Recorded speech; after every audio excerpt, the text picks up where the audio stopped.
আমি আপনাদের সাথে শেয়ার করব পাহাড়িদের নববর্ষ বা বৈশাখী উৎসব। পাহাড়িরা কেমনভাবে এই বৈশাখী উৎসবকে পালন করে ও আনন্দ উপভোগ করে। সেই সাথে আমরা আরও দেখব এক ব্যর্থ অভিযানের প্রচেষ্টা। তাছাড়া উপভোগ করব এই বিকালে বৃষ্টি ভেজা আলুটিলা পর্যটন পার্কের সৌন্দর্য। সর্বোপরি দেখব কিভাবে এই খাগড়াছড়ি থেকে কম খরচে বাস ও ট্রেন যোগে ঢাকা পৌঁছাবেন তার নতুন এক কৌশল। আর এই সব কিছু নিয়েই থাকবে আজকের ভ্রমণ, খাগড়াছড়িতে বৈশাখী উৎসব পালন ও ঢাকা ফেরার নতুন পন্থা উদ্ভাবন।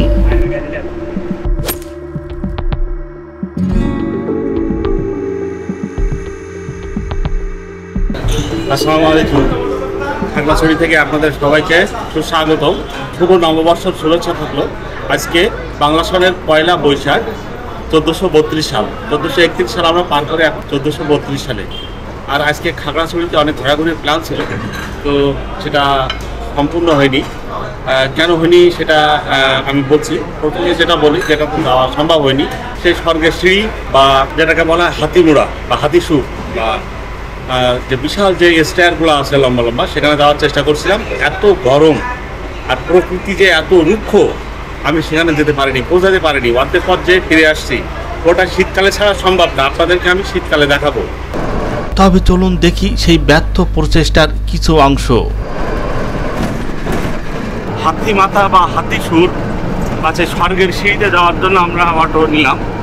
অটো নিল 70 টাকা আর 60 টাকা নিল। ওই সাঁকো পর্যন্ত নাকি নিয়ে যাবে। ওখানে যে খালটা আছে চেঙ্গি খাল, ওটা পর্যন্ত নিয়ে যাবে ওই সাঁকোটা। তারপর সাঁকো পার হয়ে আমাকে ওখান থেকে ট্রেকিং করে যেতে হবে।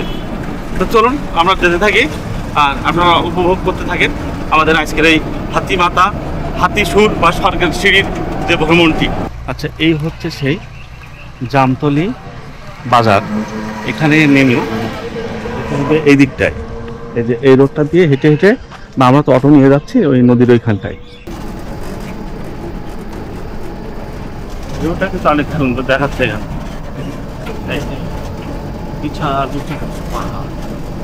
আচ্ছা, এটাই হচ্ছে সেই চেঙ্গি নদী বা চেঙ্গি খাল। আর প্রচণ্ড রোদ, তো ক্যাপটা মাথায় দিয়ে নিলাম। আর আমি সম্পূর্ণ একা আসাটা আসলে এদিকে ঠিক না, অচেনা বাজার, আমি তো নিজেও চিনি না রাস্তাঘাট। এখন লোকজনের কাছে শুনতে শুনতে যেতে হবে আর কি। তো যা হোক, এখানে একটা সাঁকো আছে দেখা যায়, এই সাঁকোটা আমরা পার হই। এখন হচ্ছে সাঁকো, কিন্তু সাঁকোয় উঠবো কিভাবে? পানি তো নাই তেমন এখানে। পার হওয়া যাবে কিনা জানি না। আছে। যা হোক, একেবারে জনমানব শূন্য, একজন টুরিস্টও আমি দেখতেছি না। আমার আসাটা উচিত হলো কিনা আমি তাও বুঝতেছি না এখন। যাই হবে আর কি। এই যে এটা দিয়ে উপরে উঠতে হবে। এদিকের পরিবেশটা এরকম, এখন এদিক দিয়ে যেতে হবে। একেবারে পাহাড়টা একেবারে রুক্ষ, মনে হচ্ছে কেউ শয়তানি করে আগুন ধরাই দিছে পাহাড়ে, দিয়ে পুরো পাহাড়টাকে ধ্বংস করে দিছে এমন মনে হচ্ছে। এখন গ্রীষ্মের সময়, তাপের সময়, বর্ষা না হলে আর কি সবুজতা আর দেখা যাবে না বেশি। চলুন, এই যে একটাতেই উঠতে হবে।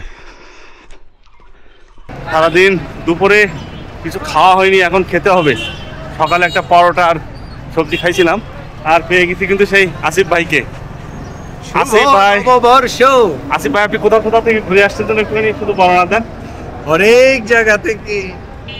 প্রথমে ঢাকা থেকে জামালপুর, না হ্যাঁ জামালপুর, তারাকান্দি, জামালপুর, তারপর তারাকান্দি থেকে আবার জামালপুর, সেখান থেকে চট্টগ্রাম থেকে ফেনী থেকে খাগড়াছড়ি। তো যাই হোক, চলুন খাই আজকে। আর আজকে একটা ট্র্যাজেডি আছে, সেটাও বলবো আর কি। এক জায়গায় বেড়াতে যে যাওয়া হয়নি সেটাও বলবো। খাওয়া দাওয়া করবো এই যে মনটানা হোটেল অ্যান্ড রেস্টুরেন্টে। এটা খাগড়াছড়ি একটা বিখ্যাত রেস্টুরেন্ট। চলুন যাই দেখি খাবার দাবার আছে কিনা আল্লাহ জানে। এগুলো হইছে দুইটারই এক ব্যাগের টাকা না। ওই একই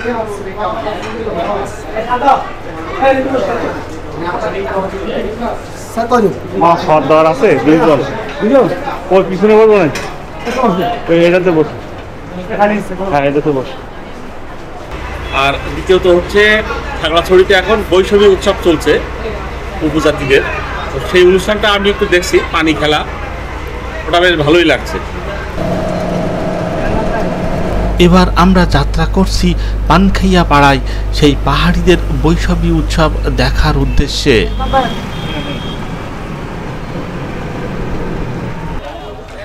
পানখাই পাড়া ধর্মরাজিক বৌদ্ধ বিহার।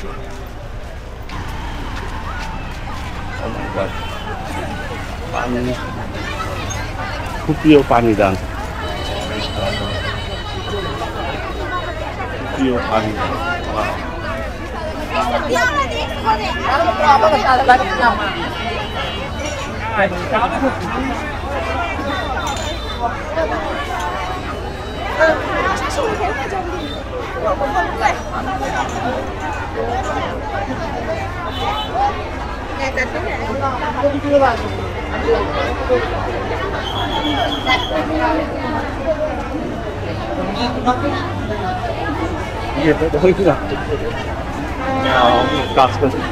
প্রচুর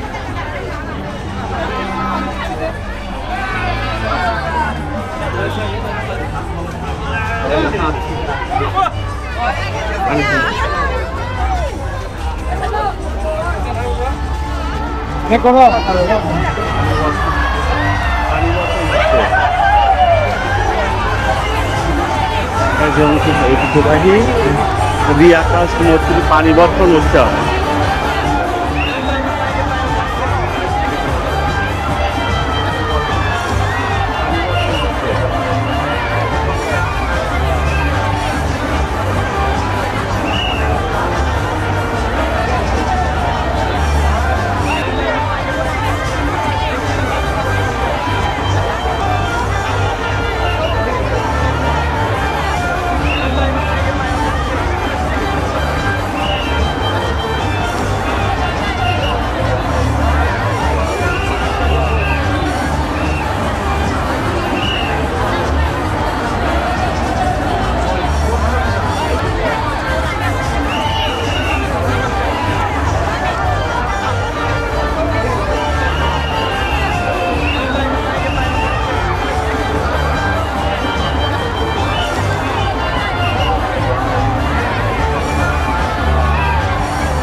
গানও হচ্ছে পর্যাপ্ত পরিমাণে। পানির ওখানে দেখলাম রেফারি আছে।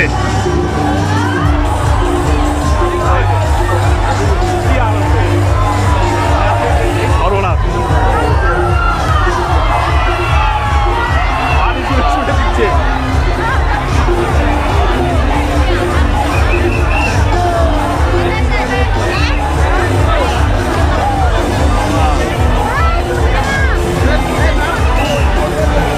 এখান থেকে পানি দিয়ে মারতেছে বিভিন্ন জায়গায়, এখান দিয়ে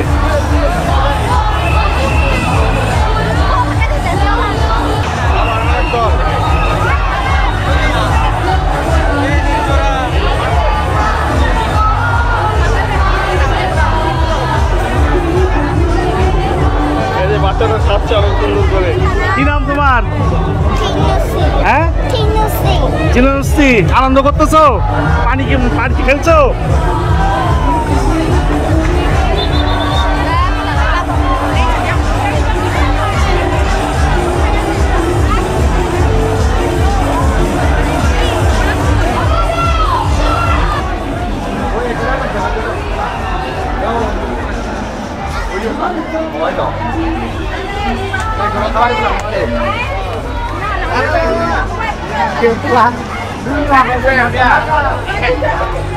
আনন্দের কোনো শেষ নেই, এত আনন্দ ওনাদের এই উৎসবে।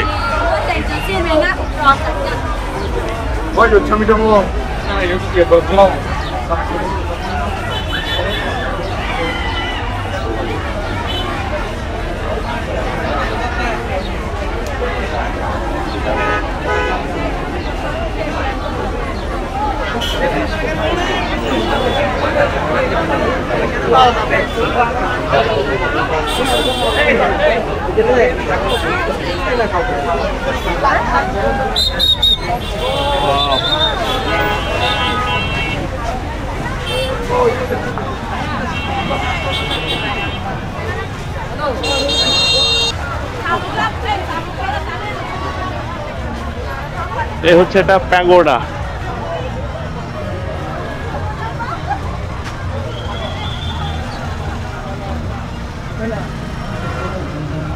বৌদ্ধ বিহার।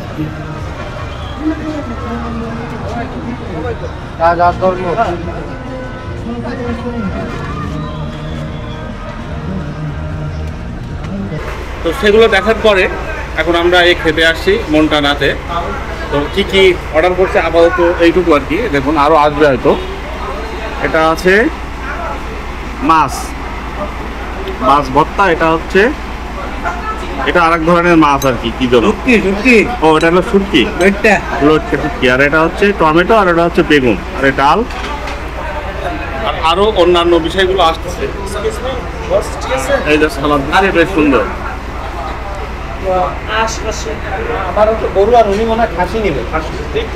তাহলে খাওয়া দাওয়া শেষ করি, তারপর বলি কত বিল হলো, খাওয়া দাওয়া কেমন। তবে এখানে আমি এর আগে একবার খেয়েছিলাম, ভালোই লাগছিল, এবার সাথে গেছিলাম, এই জন্য এখানে আসা। যাইতে চাইছিলাম সিস্টেম রেস্টুরেন্টে। তো আজকে পয়লা বৈশাখ উপলক্ষে উর্দুজাতিদের যত রেস্টুরেন্ট সব বন্ধ, খাগড়াছড়িতে।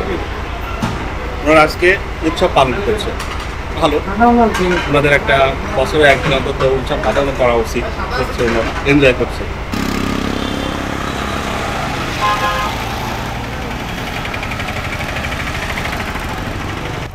এটা আলুটিলা পর্যটন কেন্দ্রের টিকিট হচ্ছে 40 টাকা। আর এই হচ্ছে গেট। তাহলে আমরা এখন প্রবেশ করি।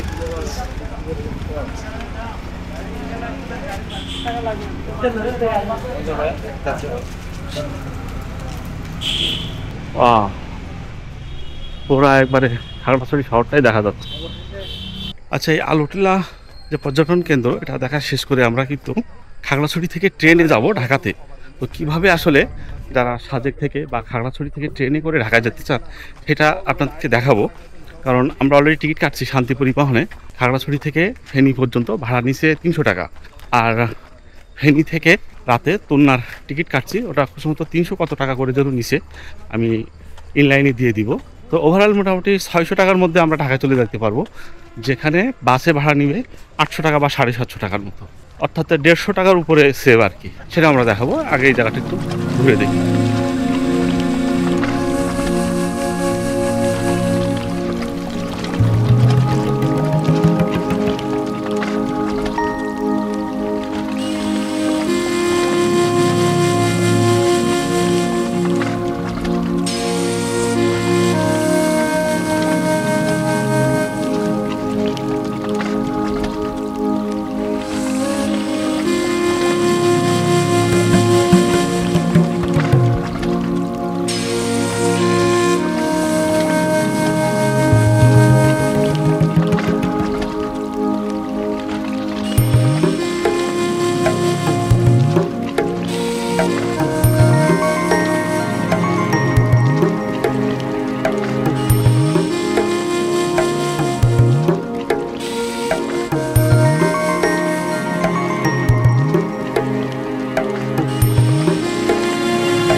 এখান থেকে কিন্তু পুরা খাগড়াছড়ি শহরটা দেখা যাচ্ছে। এই যে খেয়াল করুন, এই যে অবস্থা। যাই হোক, এই আলোটিলা পর্যটন কেন্দ্র বা এই এরিয়াটা দেখা আমাদের শেষ। এখন আমরা বাসের জন্য অপেক্ষা করব, বাস কখন আসে এবং বাস আমাদের এই খাগড়াছড়ি থেকে কিভাবে নিয়ে যায় ফেনীতে, এবং ফেনী থেকে আমরা কিভাবে ট্রেন ধরে তুলনা ধরে ঢাকাতে যাই সেটা আপনাদেরকে দেখাবো। Thank you.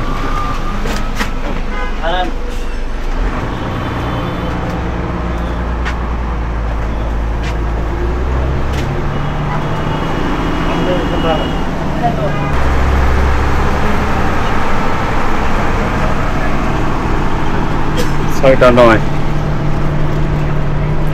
8-এর দিকে আসছিল বাস ওখানে। এখন দেখা যাক আমরা কখন যে ফেনীতে যেয়ে পৌঁছাই, আর চেষ্টা করব এই রুটের কিছু সৌন্দর্য আপনাদের দেখার জন্য। যদিও রাত হয়ে যাবে, যতটুকু পারা যায় ততটুকু দেখানোর চেষ্টা করব। চল।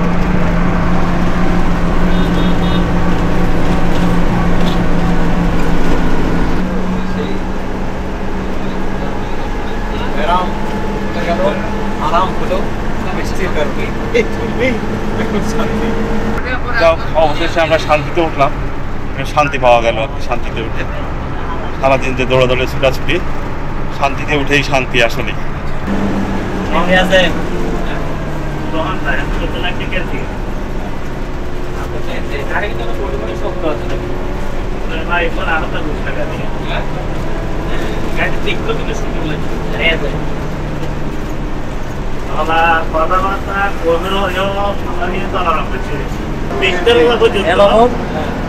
ভালো মিষ্টি বাঁধা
খুবই ডেঞ্জারাস একটা রাস্তা।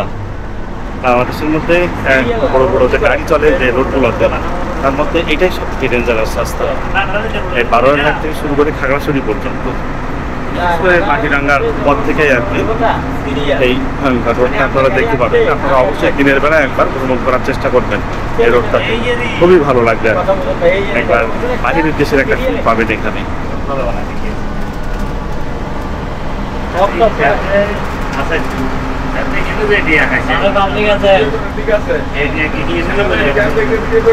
আচ্ছা আচ্ছা,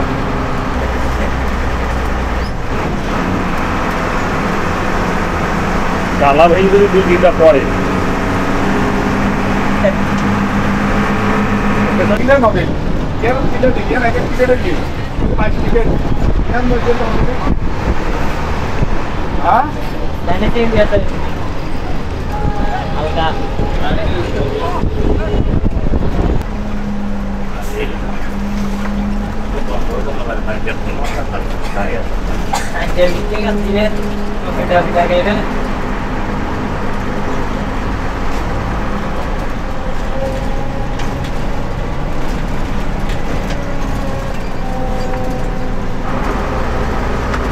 লাইসেন্সিং করে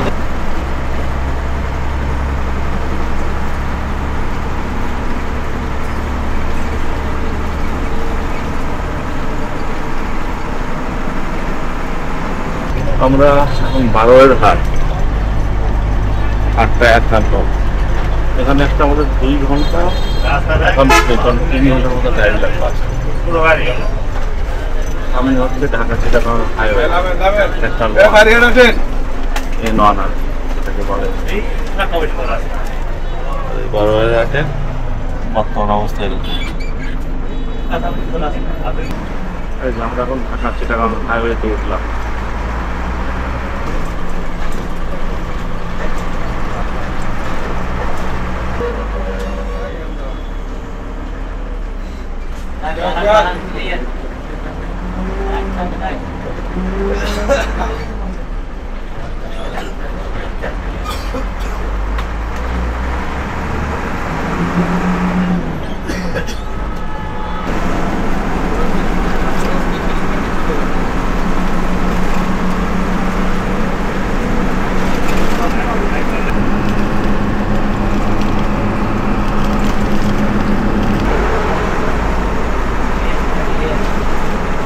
এই হচ্ছে আমাদের শান্তি পরিবহন। এখন আমরা ফেনীর মহিপালে নামলাম 9:20 আর এখানে হচ্ছে যে বাস কাউন্টারগুলো।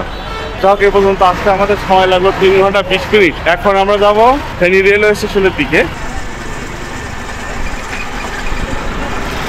আমরা একটা রিক্সা ধরে যাচ্ছি ফেনীর খেজুর চত্বর বলে সেই জায়গাটা, ওখানে আমরা হালকা পাতলা খাওয়া দাওয়া করবো, তারপর যাবো স্টেশনের দিকে। আর এই রাস্তাটা বেশ সুন্দর, গোছানো আর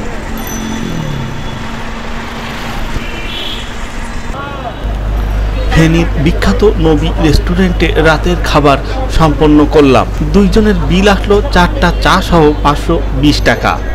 খাবারের মান বেশ ভালো, 10-এ 7 দেওয়া যায়। যাই হোক, আমরা এখন এসে পৌঁছালাম ফেনী রেলওয়ে স্টেশনে। এই হচ্ছে ফেনী রেলওয়ে স্টেশন। এখন বাজে 11:09 আর এখানে তন্না এক্সপ্রেস এসে পৌঁছানোর কথা চট্টগ্রাম থেকে 12:50-এ। আর ঢাকাতে যে পৌঁছাবে তন্না এক্সপ্রেস ভোর সকাল 5:40-এ। আর এই ফেনী থেকে ঢাকা পর্যন্ত রেলপথের দূরত্ব 231 কিলোমিটার। আর এই ফেনী থেকে ঢাকাতে পৌঁছাতে আমাদের সময় লাগবে 4 ঘন্টা 50 মিনিট। যাই হোক, আমাদের তন্না ঢুকছে ফেনী রেলওয়ে স্টেশনে। এখন বাজে 12:56। 3016 লোক। কালকে আসছিলাম 3024 লোক দিয়ে, আজকে 16।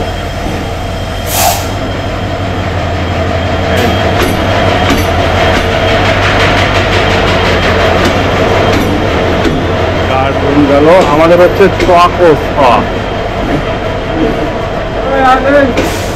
এটা কত? হ্যাঁ, এই হচ্ছে এটা আমাদের কোড হচ্ছে এইটা।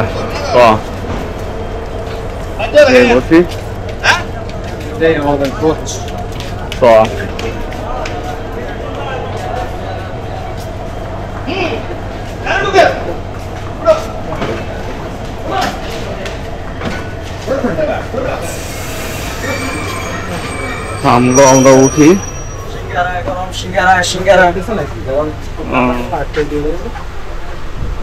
এই যে ট্রেন ছেড়ে দিল ফেনী জংশন থেকে। লাইট অফ করে দিলাম।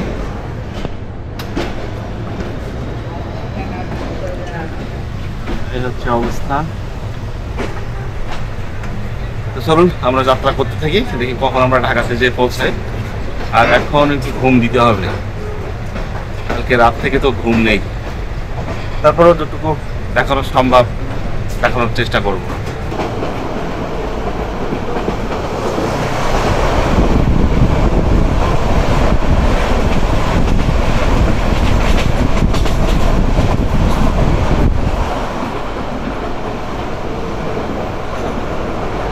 আখাউড়া জংশন, এটা কিন্তু পড়ছে ব্রাহ্মণবাড়িয়া জেলার মধ্যে।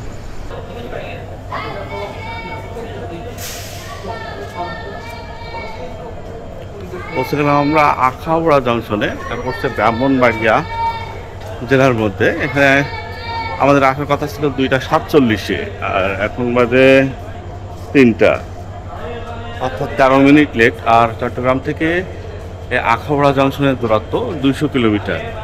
আখাউড়া জংশনটি প্রথম উদ্বোধন করা হয় 1896 সালে, তো অনেক আগেকার আর কি, সেই ব্রিটিশ আমলে। আর আমরা কিন্তু একেবারে প্রথম দিকে, আমাদের যে কোচ ওটা ইঞ্জিন, তারপরে একটা কোচ, এই মোট 2টা কোচ পরে হচ্ছে আমরা একবারে প্রথম দিকে। এটা ব্রাহ্মণবাড়িয়া রেলওয়ে।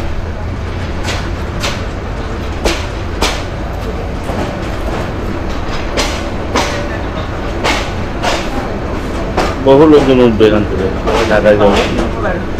হ্যাঁ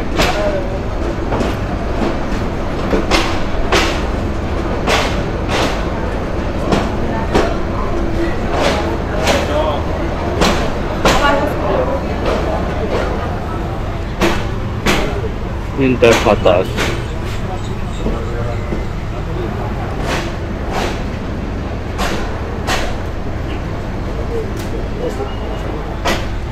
ভিতরে অবস্থা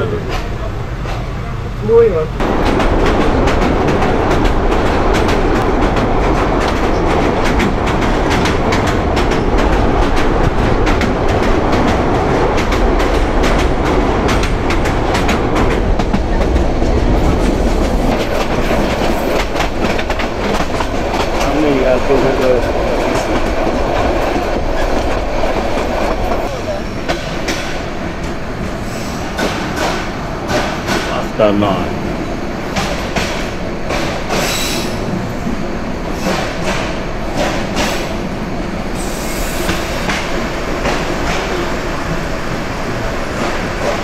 তো যাই হোক, প্রায় আধা ঘন্টা লেট নিয়ে আমরা এখন পৌঁছে গেলাম ফেনী থেকে এই তুলনা এক্সপ্রেসের মাধ্যমে ঢাকাতে। এটা হচ্ছে ঢাকা বিমানবন্দর রেলওয়ে স্টেশন। দেখ, এই সফরের মধ্যে একটা জিনিস আপনাদের দেখাতে পারলাম, সেটা হচ্ছে কেউ যদি খাগড়াছড়ি থেকে বাসে করে ফেনী এবং ফেনী থেকে ট্রেনে করে যদি ঢাকাতে আসতে চান তাহলে কিভাবে আসবেন সেই বিষয়টি মোটামুটি পরিষ্কারভাবে আপনাদেরকে দেখানোর চেষ্টা করেছি। আপনারা যদি কেউ এভাবে প্ল্যান করতে চান, করতে পারেন, সেক্ষেত্রে প্রায় 150 থেকে 200 টাকার মতো সেভ হবে, এই আর কি। আশা করি আজকের এই ভ্রমণটি আপনাদের ভালো লেগেছে। তো আজকের এই প্রচেষ্টা এবং পরিশ্রম যদি আপনাদের ভালো লেগে থাকে তাহলে অবশ্যই আমার এই চ্যানেলটি সাবস্ক্রাইব করবেন, ফেসবুক থেকে দেখলে ফলো করবেন, লাইক, কমেন্ট এবং শেয়ার করবেন। তো আপনারা ভালো থাকুন, সুস্থ থাকুন এবং পরবর্তী ভিডিওর জন্য অপেক্ষা করুন। আল্লাহ হাফেজ। আপনারা দেখছেন সাদাত ট্রিপ। আর এই যে আমার পাশে দাঁড়িয়ে আছে তুলনা, যেটি এলো এখন চট্টগ্রাম থেকে ফেনী হয়ে এই ঢাকাতে। আপনারা আপনাদের গ্রহণ করুন। ঢাকা থেকে